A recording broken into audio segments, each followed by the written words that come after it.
In Book 7 of the Politics, Aristotle gives his account of what he calls the best constitution. You can think of this as something like his view of what the ideal city state would be, the ideal political community. This is what it looked like. He's going to describe it in Book 7, the ideal city state, the ideal political community, the best constitution. And the idea is, or Aristotle's idea is that this would give us a kind of target to aim at, right? How should we arrange our political institutions, our constitution, our political community? How should it be arranged and structured? What should we be aiming at, right? This is supposed to give the account of the ideal, right? And so help us in what we're aiming at. That's Aristotle's idea. And so we're going to try to get a brief sense or a kind of quick sense of what exactly he's getting at, what exactly he thinks the ideal political community looks like. He starts off rather general. And so his initial stab, if you will, at what the best constitution is that it's the constitution in which anyone might do best and live a blessedly happy life. That's the best constitution. That's the ideal political community. And this, what exactly he means by this should be familiar to us since we've read a chunk of the Nicomachean Ethics now. We read book 1 of the Nicomachean Ethics. Doing best and living a blessedly happy life. Well, that's just another way of describing happiness. In book 1 of the Nicomachean Ethics, Aristotle talks about he describes happiness as doing well, as doing the best, right? And we even see that word blessedly happy life. Don't read anything into blessedly happy or whatever, right? It's just the best constitution is that in which anyone might live a happy life. And Aristotle himself signals this in book 7, chapter 1, that he means to be kind of incorporating the material from the Nicomachean Ethics when he says that each person has just as much happiness as he has virtue, practical wisdom, and the action that expresses them. The action that expresses the virtues, the activity of the virtues, right? Happiness is the activity of virtues. It's virtuous rational activity. And so the best constitution will be the one in which all of the citizens, all of the members of the political community are happy. All of the citizens, all of the members of the political community are engaging in virtuous rational activity. They all have the virtues and they all have the opportunity to act on them. They have the requisite materials or instruments or whatever it might be to act on the virtues. And so all of the citizens are living well, flourishing, doing best. And his idea is that the best constitution is going to encourage that.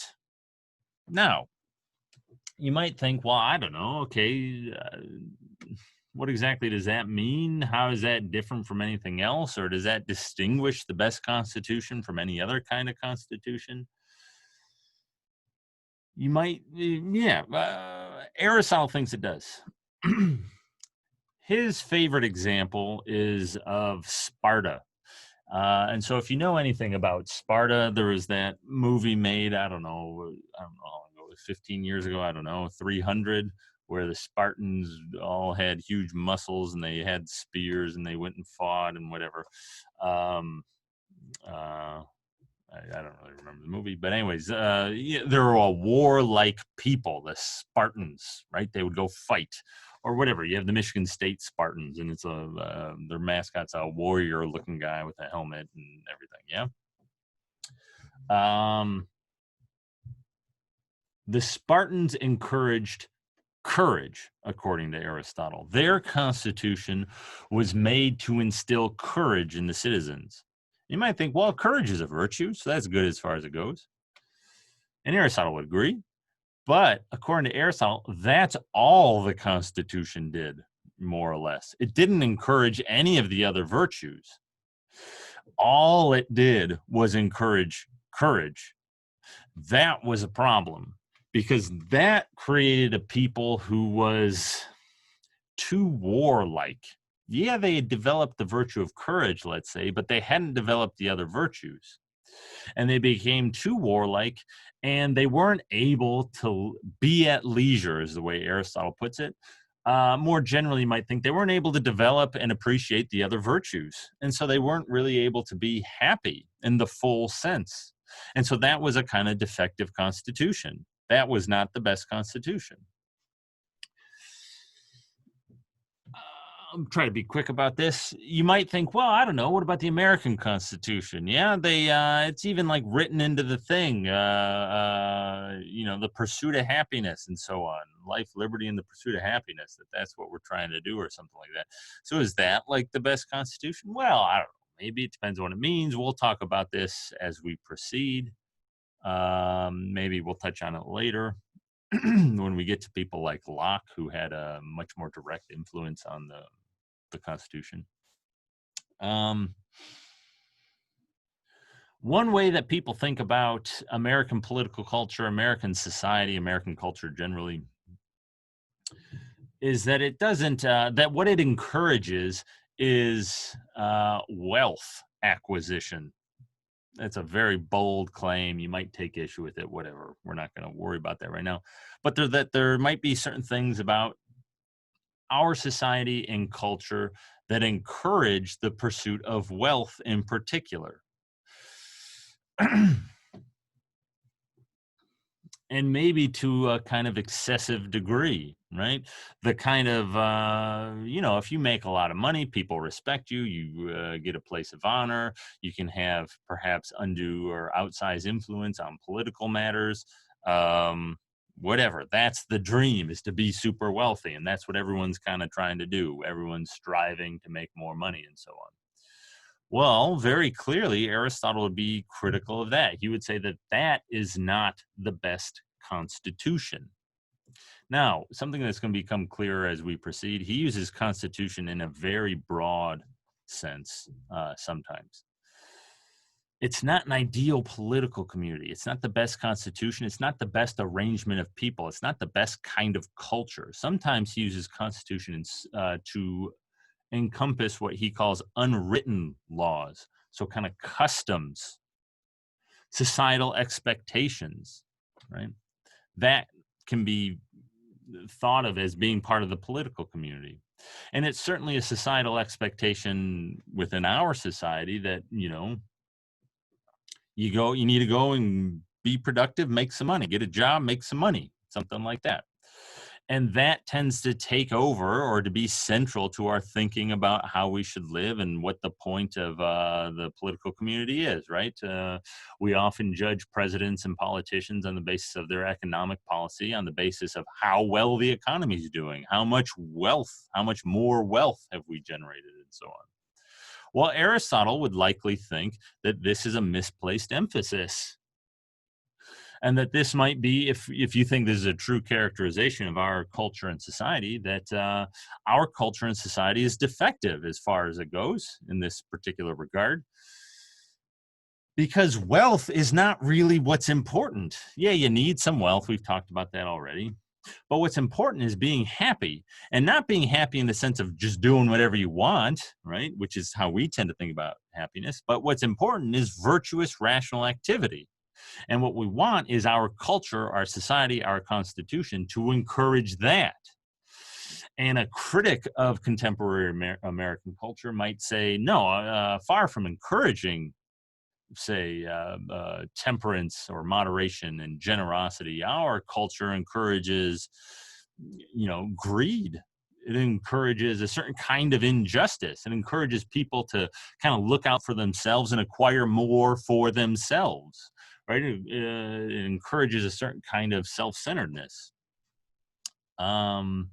Insofar as it does that, it's encouraging vices. It's not Aristotle's idea of an ideal political regime. Okay, so enough about that. So let's kind of continue on with Aristotle. So Aristotle begins by saying something about, the best constitution, all the citizens are going to flourish. They're all happy. They're all engaging in virtuous activity. Okay? The question that he then concerns himself with, which is now new, we haven't seen this really before. The stuff about, living a blessed and happy life and so on. Okay, we've seen that before. That's familiar. He now asks, what's the best kind of virtuous rational activity? We haven't really talked about kinds.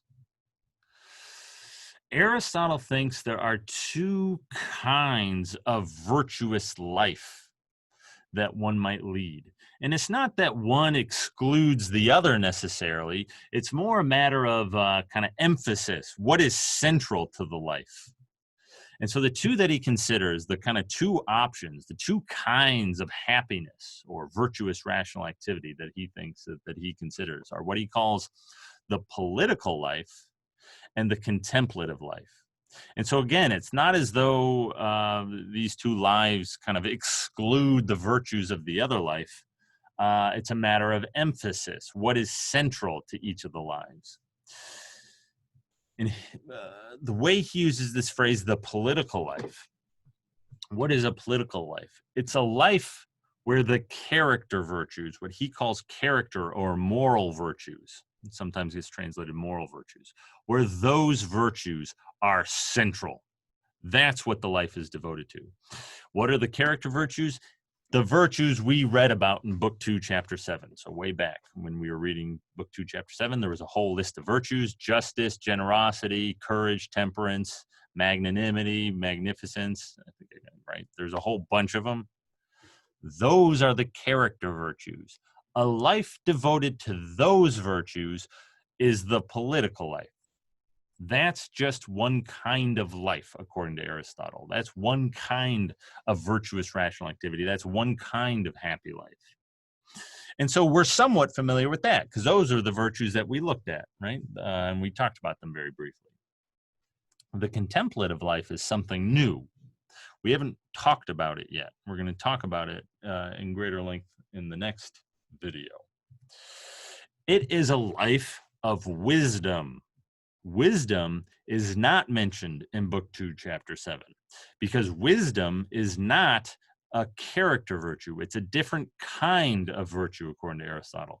He calls it an intellectual virtue, a virtue of the mind, of the reason, something like that. He discusses those virtues in Book 6 of the Nicomachean Ethics. We didn't read it. We're not going to read it. Don't worry so much about it. There are only two intellectual virtues, wisdom and then something he calls practical wisdom, or sometimes it's translated prudence. Practical wisdom would be part of the political life. Prudence is part of the political life. Don't worry about why. He's got reasons for it. He thinks practical wisdom kind of goes along with the character virtues, even though it's an intellectual virtue. And so the contemplative life is going to be a life devoted to wisdom.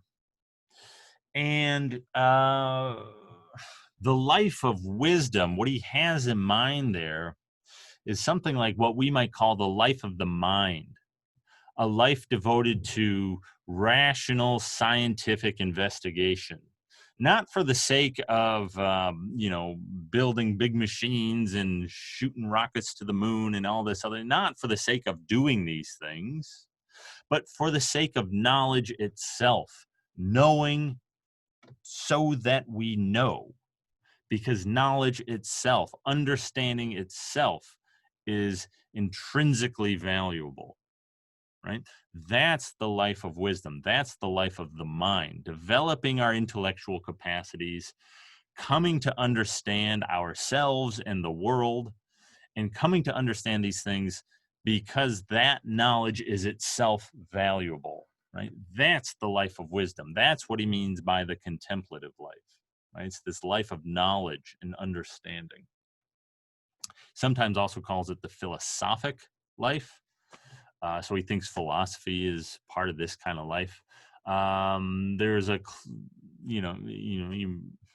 there's a close relation between the Greek words. The philosophy itself is a Greek word. It's made from two Greek words, philo and sophia.